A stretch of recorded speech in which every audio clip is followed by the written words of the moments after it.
Hello বন্ধুরা, আজকের শুভ নববর্ষ। প্রথমে সবাইকে জানাই শুভ নববর্ষ। তোমাদের কেমন কাটছে, কি করছে সবাই বলো আমাকে প্লিজ। আমার কেমন কাটছে দেখো। প্রথমে আমি স্নান করে নতুন কাপড় পরে আমরা শ্রীহরিকে করে ফুল জল সব কিছু দিয়ে পুজো করছি।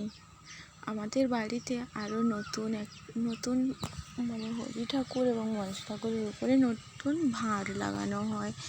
সেই সব আপনাদের বাড়িতে লাগানো হয় নাকি আমি জানি না, তাই জন্য বলছি আজকের আমার দিনটা কাটলো এই রকম করে। প্রথম আমি দিনটা শুরু করছি। দেখুন,